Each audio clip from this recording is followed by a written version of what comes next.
जारी करो, BPSC TRE 3 supplementary result जारी करो। इन्हीं मांगों के साथ ये लोग लगातार आज 30 से ज्यादा दिनों से डटे हुए हैं गर्दनी बाग में। क्या ठंडा, क्या गर्मी, हर एक कष्ट को ये लोग झेल चुके हैं, चट्टान बन चुके हैं ये लोग, है ना। तो मांग करते हैं जो कम से कम जब मल्टीपल्स रिजल्ट के कारण जो सीट खाली होगी उस पे सप्लीमेंट्री रिजल्ट दिया जाएगा तो इन लोगों का कल्याण हो जाएगा, इन लोगों के घरों में भी खुशियों का दीपक जलेगा। तो चलिए एक एक करके बात करते हैं। आप बताइए, आपका नाम क्या है? मेरा नाम राहुल है और मैं पीआरटी से 1 to 5 के लिए फॉर्म भरा था, जिसमें लगभग 1200 लगभग मल्टीपल रिजल्ट हुआ है पीआरटी में।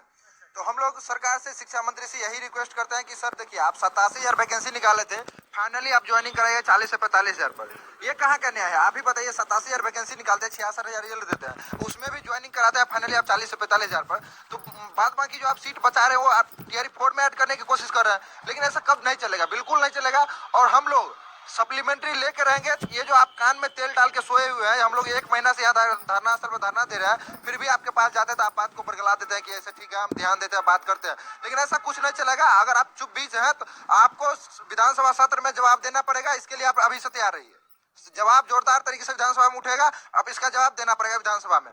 जितना सीट बचेगी उस पर काउंसलिंग दिया जाए, सप्लीमेंट्री दिया जाएगा। हम लोग यहाँ से चल जाएंगे। हम लोग कोई ख्वाब थोड़ी है जब मच्छर कटवाना यहाँ पे रोड पे आके 12 बजे रात में। तो हम लोग यही रिक्वेस्ट करते हैं कि हम लोग पूरा शांतिपूर्ण तरीके से बैठे हुए हैं। आज तक एक कोई मतलब गमला तक नहीं तोड़े, यहाँ पर पूरा शांतिपूर्ण तरीके से धरना दे रहे हैं।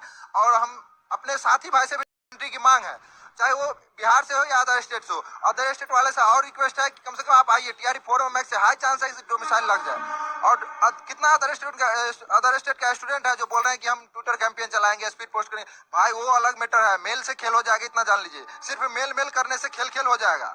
हम ये कहना चाहते हैं, जो मेल खेलने से, स्पीड पोस्ट करने से कुछ नहीं होगा। फिजिकली यहाँ पर आकर के जो है इन लोगों के साथ बैठना पड़ेगा। जितने भी साथी हैं, जो भी आज शिक्षक अभ्यर्थी जो भी सप्लीमेंट्री रिजल्ट का मांग कर रहे हैं, सभी से नम्र निवेदन है कि आप लोग अपने तरफ से प्रयास कीजिए और यहाँ गर्दनी बाग धरना स्थल आ करके हम लोग का सपोर्ट कीजिए। आप देख सकते हैं यहाँ पर कितने लोग हैं, आप देख सकते हैं, वीडियो में दिखा दीजिए। और रही बात आगे मेल करने का, स्पीड पोस्ट करने का, ट्विटर करने का, मिलने का, जुलने का, जो भी करने का, तो हम लोग प्रयास कर रहे हैं। इसके लिए कोई कहने वाला बात नहीं है, हम लोग अपने स्तर से काम कर रहे हैं। इसको पर्सनल का नाम नहीं ले रहे हैं, लेकिन वहीं आपको गिलहरी बनना पड़ेगा जो राम सेतु में एक छोटा छोटा कंकर उठा करके डाल रहा था। अगर आप गर्दनी बाग आ सकते हैं, बैठ सकते हैं, तो आकर के बैठिए यहाँ पर।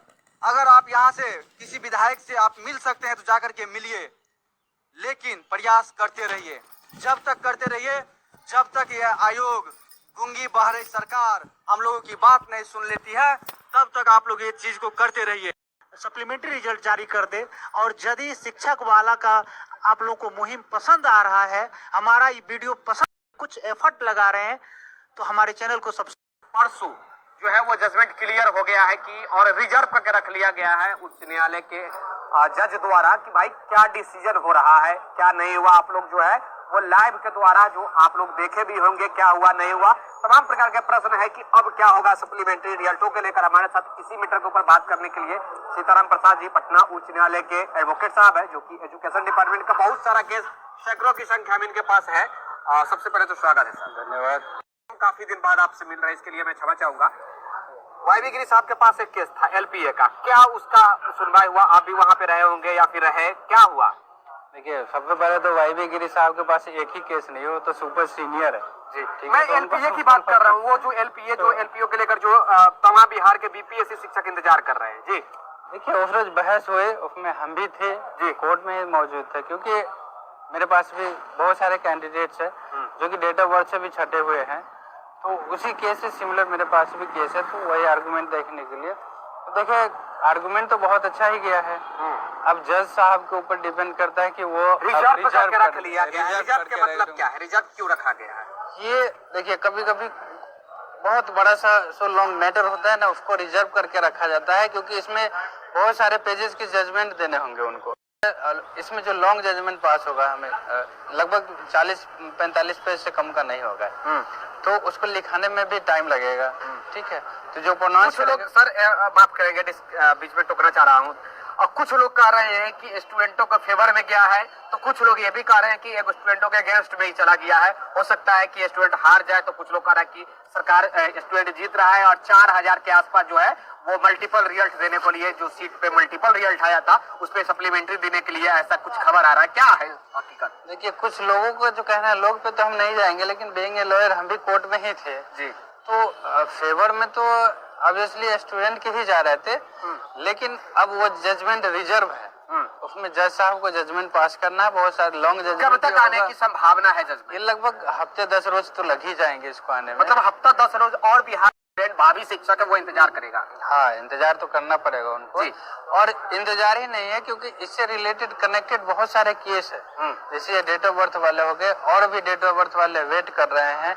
1-2 नंबर से भी छूटे हुए हैं, वो भी वेट कर रहे हैं। तो पहले जो वर्ड थी सप्लीमेंट्री रिजल्ट देने का, तो सप्लीमेंट्री इसमें डिसाइड होना है। सर, ये था एलपीए को लेकर। LPA means double bench, division bench. माफ कीजिएगा, मैं बार बार डबल बेंच का यूज कर रहा हूँ, जो कि डबल बेंच नाम का कुछ होता नहीं है, डिवीजन बेंच होता है। जी माफ कीजिएगा सर, डिवीजन बेंच का सुनवाई था। चलिए, मैं मान के चलता हूँ वो रिजर्व करके रख लिया गया। 5 दिन 1 हफ्ता बाद जो भी है उसका क्लियर फैसला आ जाएगा। क्या ये सिंगल बेंच में जो लोग गए हुए हैं सैकड़ों की संख्या में, कोई भाषा हड़ता को लेकर गया हुआ है, कोई डीओबी के कारण जो आउट है टाइप ब्रेकर से, वो लोग गए हुए हैं, तो कुछ लोग मार्क्स में कमी है, 1 नंबर 2 नंबर 4 नंबर 5 नंबर, वो लोग गए हुए, तमाम प्रकार के स्टूडेंट गए हुए, तो उनको क्या इससे नाता जुड़ता हुआ नजर आ रहा है इस बहाली से, इस बहाली में जजमेंट से? देखिए, सप्लीमेंट्री में तो बहुत हद तक नाता जुड़ेगा ही, मतलब इन फेवर ऑफ पिटिशनर आता है, ठीक है, तब तो बहुत हद तक जो स्टूडेंट्स है उनको सहायता मिलेगी। अगर लूज होती है ये तो असर तो पड़ेगा ही। भले ये सिर्फ टीआरई 1 का ही मामला है, क्योंकि टीआरई 2 का सेपरेट भी देखा जाएगा।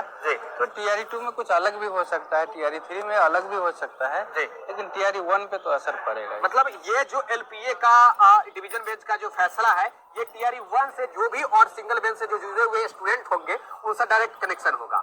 2 से और 3 से नहीं हो सकता, क्योंकि अलग विज्ञप्ति है दोनों। हाँ, विज्ञप्ति अलग है, क्योंकि टीआरई 2 में बहुत सारे मुद्दे हैं, जैसे भाषा अर्ता को सुनकर, तो वो एक बहुत स्ट्रॉन्ग मैटर है। डिसीजन वो अपना डिसीजन लेंगे, ठीक है, कि इनको किस तरीके से सप्लीमेंट्री से जोड़ा जाए। एक एज का भी, रिलैक्सेशन का भी कुछ मैटर चल रहा है, रिलैक्सेशन का तो चल ही रहा क्या है। कहेंगे जो बीपीएससी द्वारा ये इंतजार कर रहे थे डिवीजन बेंच के रिजल्ट का, या फिर सिंगल बेंच में जो ऑलरेडी पेटिशनर बन चुके उनके लिए क्या कहने का? अब देखिए, अब क्या कहेंगे, अब तो ऑनरेबल जजेस जो है वो ऑर्डर रिजर्व रखे हैं। इसे हफ्ते 10 रोज में ही डिसीजन आ जाए। बेंच द्वारा सुनवाई किया गया है।